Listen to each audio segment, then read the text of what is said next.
Hello and welcome to Beating BDD, a podcast about body dysmorphic disorder from the BDD Foundation in the UK. I'm Claire Atherton, and for this episode, the first in a little while, I spoke to Billie McPhilbin, a trainee counselling psychologist at the University of Manchester and a lead facilitator on the Overcoming BDD programme. As this is a podcast about a mental health condition, I want to warn you that it's likely to include content that some listeners may find upsetting. But if you stay with us, you'll hear another inspirational story of recovery, one that I think is a little different from what we've heard before. Just before we get going, this podcast is funded as a result of the Big Give campaign.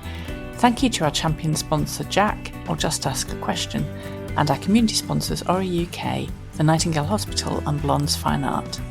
You'll find more information on our sponsors in the show notes. Right, that's enough for me. Over to Billie. So I thought we could start by chatting a bit about how you feel you're getting on, what stage you're at with your recovery just now. How would you describe that? Yeah, so I think I experienced body dysmorphia really kind of at its peak when I was between the ages of 16 and 18. It's about 10 years ago now, so I've just turned 28. And I'm in a very fortunate position where I can say body dysmorphia hasn't really been part of my life for the last couple of years now. So. Oh, that's great. How would you describe the life that you live now then compared with when you had a really bad BDD in your late teens? Yeah, I mean, it's worlds apart, really. I think the biggest observable thing is just how much more relaxed I am around other people and kind of going to social events and going out to do things in public. So I really love going to gigs. I love going to the cinema. I have quite a few friends who I hang out with, just going out to eat or going out for a drink. Those things aren't really too much of a problem for me now. I'm obviously still an introvert at heart. Like, I need some downtime socially, but when I was really struggling, it was so hard to meet new people. It was very, very difficult for me to just even be in the presence of other people. So yeah, that's the main difference, I think. Yeah, it's a 360 shift by the sounds of it. It sounds like you're living a pretty normal, full life. Yeah, absolutely. I would say another big thing as well is my kind of occupation. So I think my experience of body dysmorphia definitely led me down a kind of psychology, mental health route. So I do volunteer with the Body Dysmorphic Disorder Foundation for their Overcoming BDD program as a peer co-facilitator. And I also am currently training to be a counselling psychologist. So yeah, that's good stuff. It's amazing how often that happens, actually, that people who've recovered do actually end up going into the field. It's just, I mean, it's great. It's all the more, the more help there is out there, the more people train, the better. I was going to ask you actually about the Overcoming BDD program. How would you say that that's helped you personally with your own recovery? I think it's helped me massively. Just like I think for one, obviously, it's a 20-week group, and every week we go through a different tool to support BDD. It's based off cognitive behavioural therapy for BDD. So we go through lots of different evidence-based tools. That includes things like exposure. So you might kind of do some behavioural experiments. If you're avoiding something, you might set up an experiment where you go in and test out your beliefs in context, in real life, in a situation that makes you anxious, and see what actually happens. We do kind of like attention refocusing, so things like paying attention to the senses. We also have an entire kind of self-compassion section of the course, which I think is just so invaluable. We kind of build on people's sense of identity and what their values are beyond what their physical appearance is, which again is like really, really helpful. But I think one of the main ways in which that group has helped me is just the fact that there's other people who have shared that experience, and we kind of, even though I'm a facilitator, when we go into the group, we're all learning from each other all of the time. We're all kind of going along that journey together. And I think that, BDD can be such an isolating experience that being able to have that is just so powerful. Yeah, I can really understand that. It would be really good now then if you could just go back to that, as you mentioned at the beginning, when you were having your BDD at its peak. How did you get to that point? How did it develop? What was that experience for you? Yeah, I think probably for a few years before it started, I'd kind of got the creeping feeling that I don't know, I didn't really fit in anywhere. I didn't really feel like I belonged anywhere.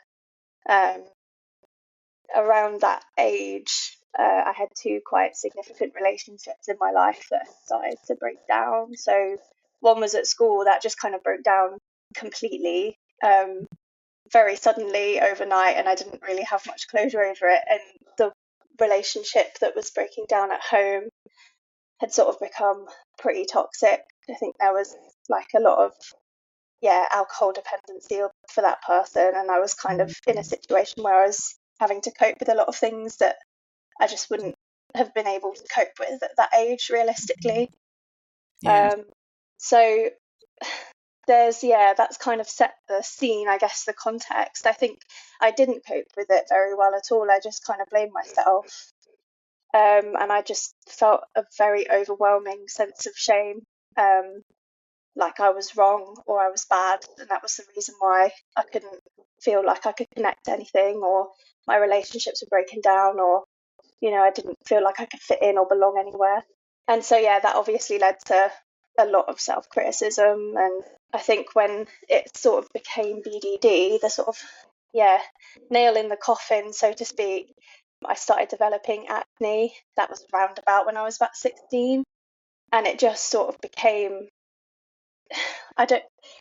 because it's so observable, and because people were talking about it, like my family, they weren't intending to be cruel or mean, but they wouldn't hesitate to point it out. It would be like, oh, you're going to go to a doctor about that, or oh, you're starting to get in a teenage phase kind of thing. Those sort of comments.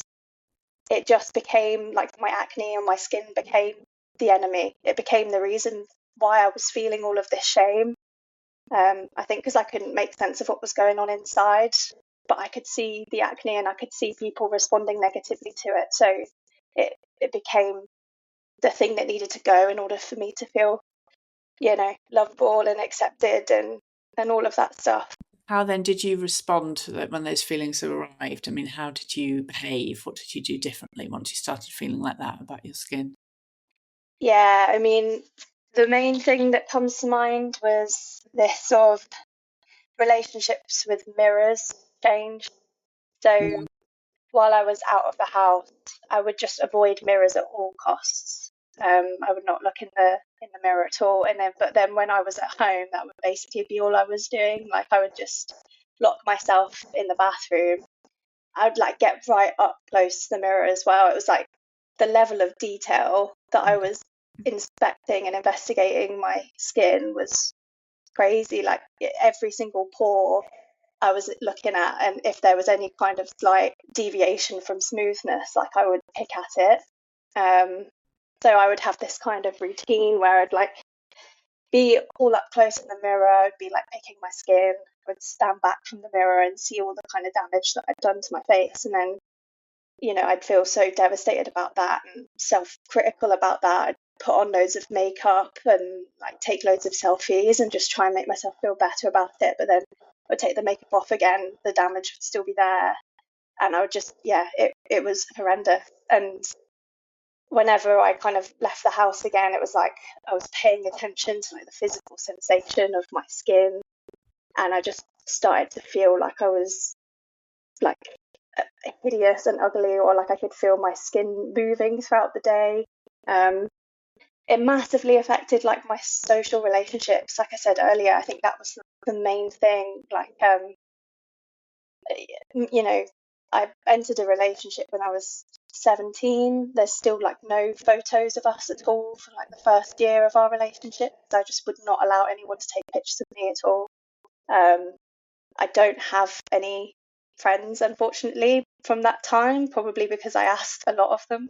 Like, I would ask for reassurance all of the time. I'd also do this thing where I would, if I ever sat down to meet someone, I would kind of start off the interaction with like a kind of self-depreciating joke. And I guess in my mind, I was doing them a favor, because in my mind, I was like, this person sat in front of me, this poor person has to look at my face. They probably feel really uncomfortable in my presence because of how ugly I am. So I'm just going to make a joke about it, and then we can have a laugh about it and then just move on. It's like the elephant in the room is addressed.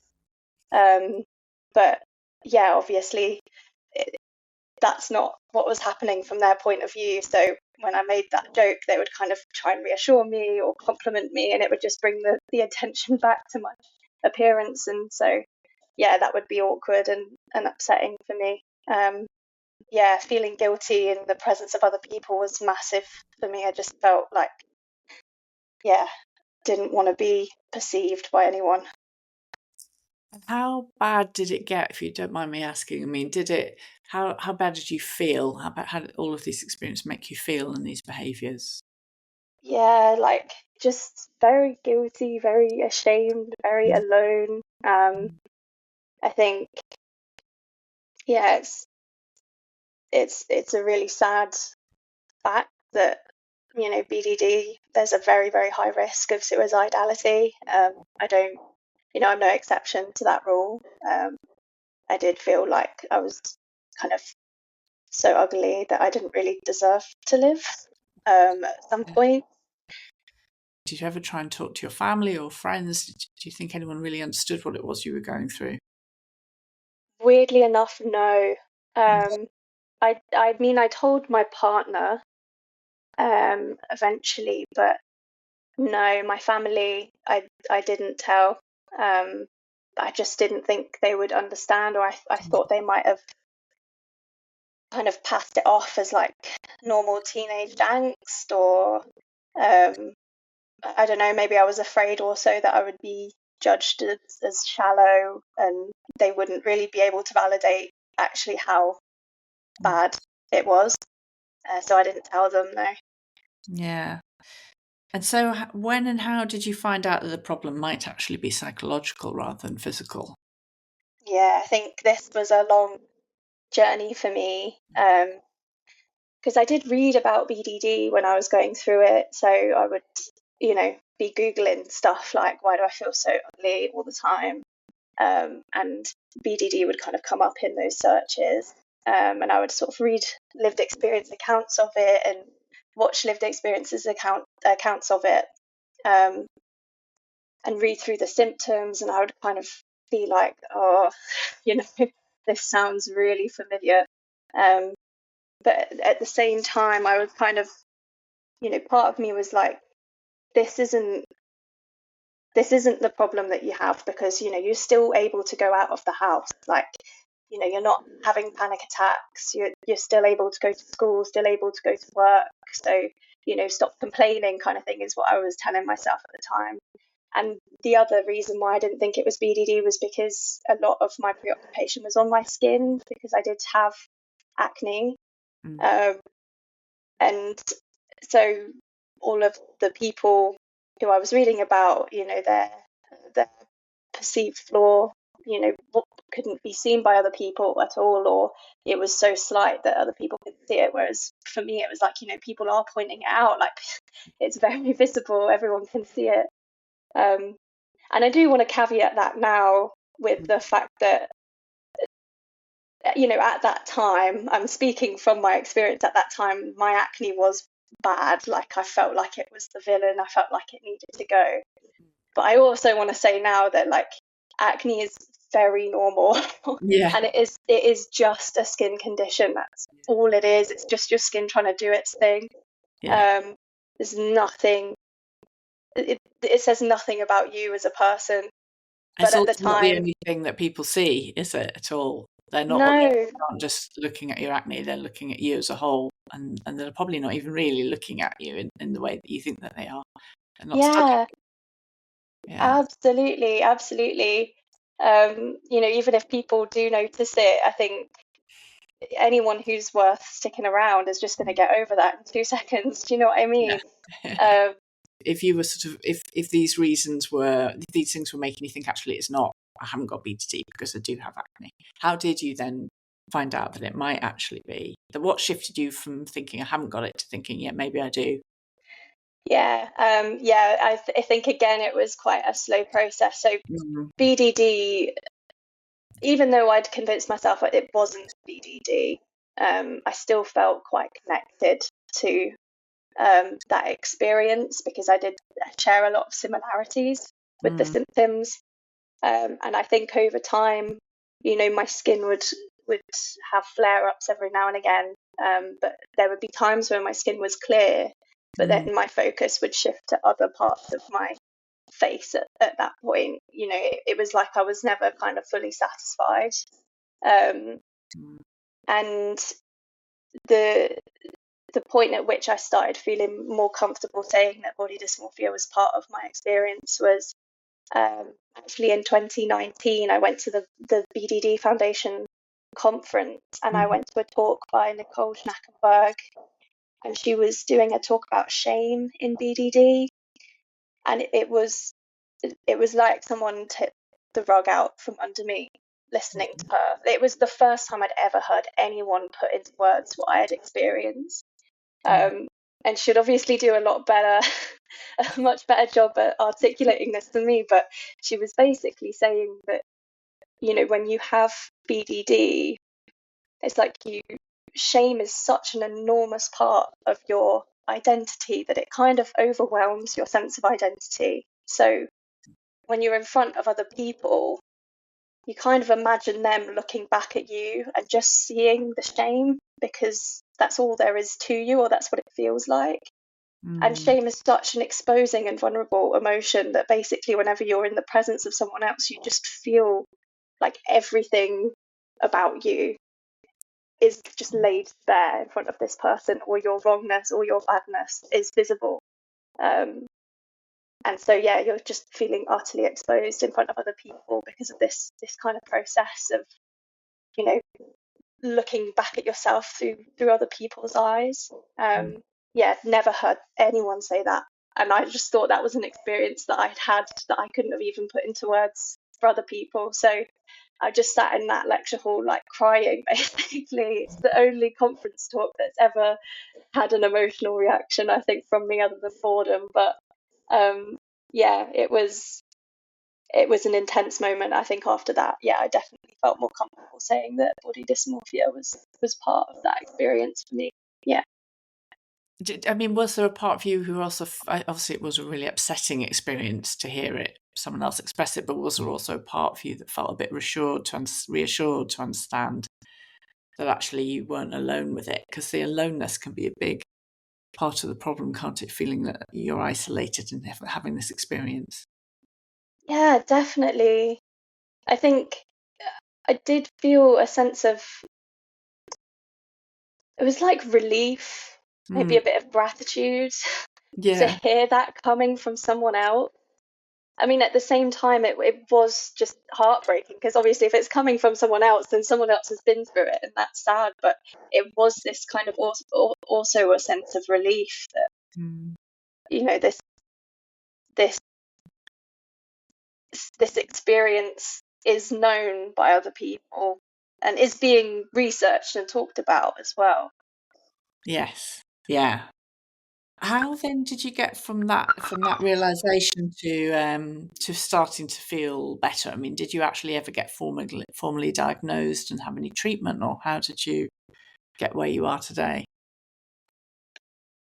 Yeah, so this is a difficult question because I really, to be quite honest, don't know.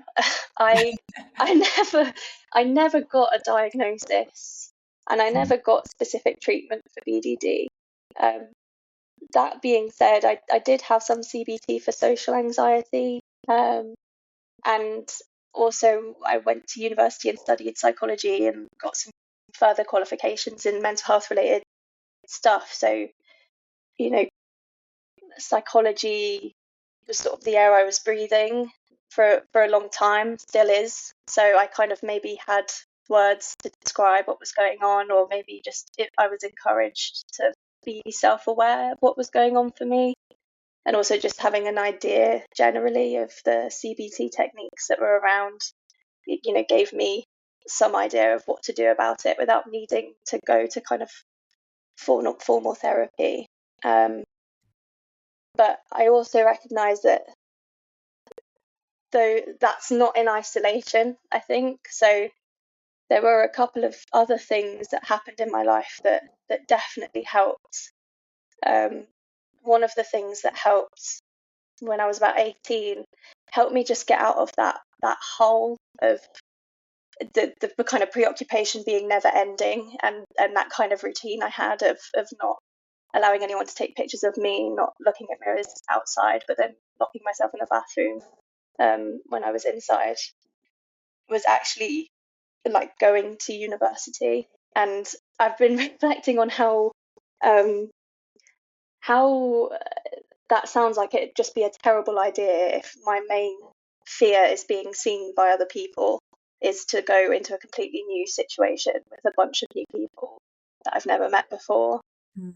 But actually, when I got there, I've met some really close friends who had also kind of experienced quite serious mental health challenges. There was just a feeling of, there was a sensitivity and a patience that I think we offered each other, and an understanding that I'd never had in a friendship before, that felt really important at the time. It was also quite a small university that I went to, so it had a real kind of community feel to it. I had more control over how I spent my time there, how long I spent studying, how I could socialize, like what I could do. I could take things at my own pace a lot more. And also I was kind of enjoying studying and learning the topic. I was doing okay in my exams. So I think that environment for me generally was just a lot better for my general well-being than where I was in school and back home. I think school felt like quite an oppressive environment if I think back on it.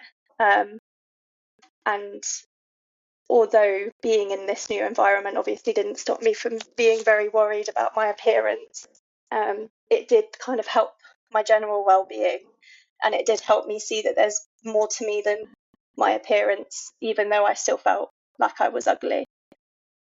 So I think that helped me to function. Yeah. Obviously, things kind of happened over I went to that talk by Nicole, I got involved with the BDD Foundation, spoke to other people who had experienced similar things, helped people by facilitating. But I think the thing that really helped me get to where I am today there were kind of two things that happened that are very kind of personal to my life. So my dad passed away in 2020, and he was a very authentic person, like for better or worse. I think, it's maybe a bad thing to say, but while he was alive, I think sometimes I was a little bit embarrassed by him because he just didn't hold back at all. But after he passed away, I realised that I really missed that, and I was very drawn to people who had this kind of like shameless genuineness. And I think I'd learned over the years to function with a mask on, to kind of hide, not just that BDD, but my general low self-esteem, my social anxiety away from people. And in my process of grieving, I think I realised I needed to move towards just being a bit more comfortable being myself in the presence of other people. So yeah, I did like lots of sort of behavioural experiments where I would just talk for longer in front of other people, like take up a bit more space, be embarrassing in front of other people just to see what would happen. And as almost like an act of fate, I think I had one of the worst acne flare-ups I've had since I was 16 at around this time as well. And I was really like, bring it on, kind of thing.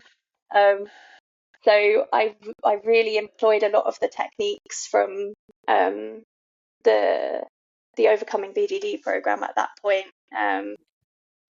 especially like when it came to like the skin picking, because I've still been doing that, and it was something that I really wanted to try and cut down on. If I could stop, then I would stop. So the technique I used was like the attention refocusing. Mm-hmm. So if I noticed myself going to the mirror, I would make a note of it. If I caught myself kind of mindlessly picking my skin in front of the mirror, I would do like the attention refocusing, pay attention to the five senses, make a note of it, leave the room. And then if I noticed myself going back, make a note of it, leave the room again. It was like an ongoing process. It took absolutely weeks, but the more I did it, the more mindful I became of what I was doing. And then it's easier to spot when you're doing it before you end up in that kind of almost like dissociative state of skin picking. I think on top of that, I was also trying a lot of the self-compassion techniques as well, because I was in a lot of pain from my acne, and I know that having acne when I was 16 to 18, it was a horrible experience for me. So I was really trying out this new sort of compassionate way of responding to it. Like if I felt the sensations of my skin moving, then I would kind of be looking to soothe myself, as in, I'm in pain. That's something I need to show myself some compassion over, rather than that sensation leading to these sort of self-critical thoughts, or thoughts of me, feeling like I was transforming in front of other people. Also, like I was saying before, meeting up with people and not letting it stop me from doing the things that I wanted to do. So if I was meeting up with people, even if I saw them notice my skin, I would just kind of think, they'll get over it in 2 seconds, if they're worth spending any time with me. Or if I was meeting someone new and, I would just go into it thinking, well, if they are put off, then they're not really worth my time, to be perfectly honest. A totally different mindset that I approached my acne with that time. And I think, going through that really helped me to just sort of shift that perspective, and gave me a kind of real life opportunity to put those techniques into practice in terms of my skin. So yeah. And it's interesting because actually often when people do the programs like the BDD, like the one that you facilitate, but also go through the therapy through the NHS or privately, often the end result is that the therapist will say, or the facilitator will say, right, you are now you need to be your own therapist. You've got the tools, you should apply them. It's like you actually went straight to doing that without actually having really done, but obviously facilitated on the program, but you haven't been through your own therapy, had you? So you sort of leapfrogged that whole process and just started applying it yourself, which is amazing. I mean, it takes a lot of willpower, really, I think, and to do that, and bravery to do it without someone kind of almost holding your hand through it the way a therapist would do. So I think that's really inspirational that you managed to do that. Thank you so much. If you were to have a moment now, because I mean, everyone still has, not everyone, but most people I speak to would say I still have moments where I can feel bad about myself. And what would you turn to if you, out of that armory of tools, if you had a moment now where you felt the BDD might be creeping back into your life? I think self-compassion is a massive thing for me. It's so hard though. It's one of those where self-compassion I can get behind and I can practice when things are going okay, but when things aren't going okay, that's when self-compassion becomes really hard. But it's also, that's at the point at which it's the most important and the most helpful, which again is just very difficult. Yeah, I think taking any opportunity to be kind to myself, whether that's like being kind to my body, even if it's just like, showering, moisturizing, or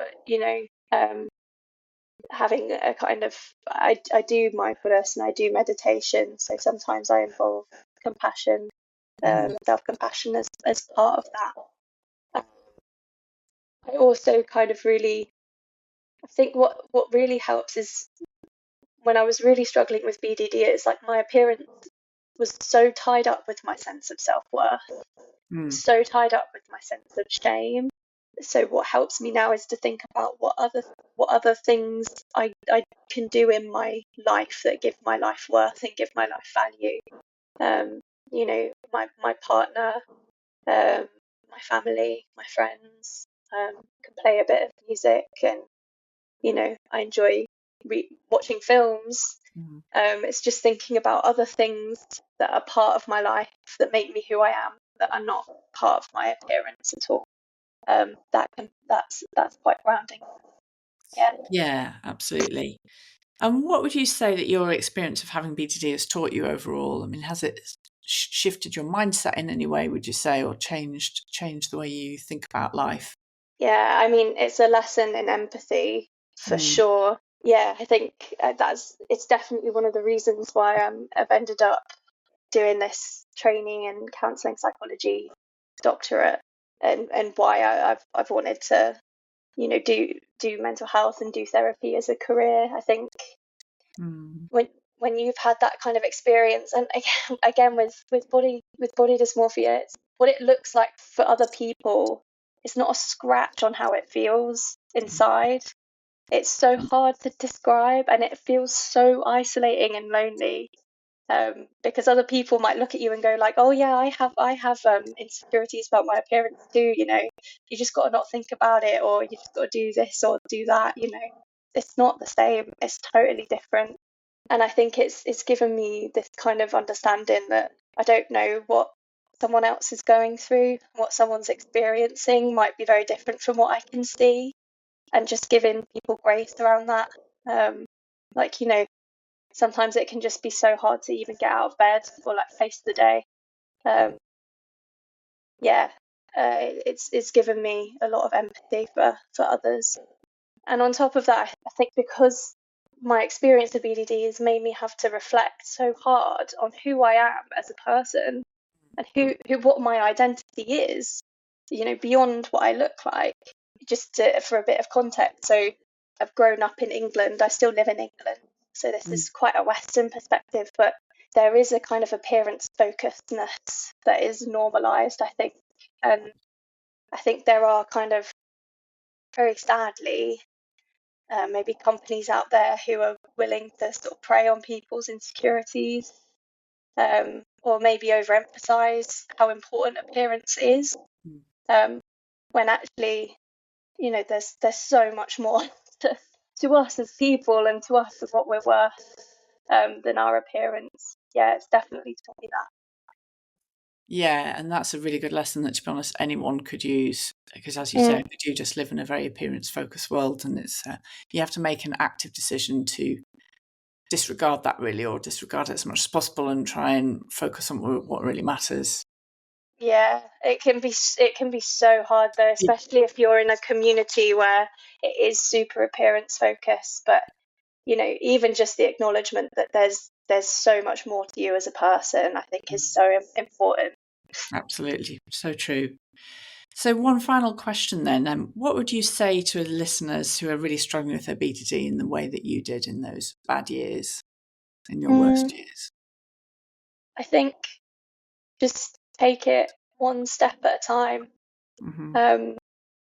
You're not alone, and how you feel is valid. Like, you're not just being shallow. Like, you're not overthinking things. Like, this is real.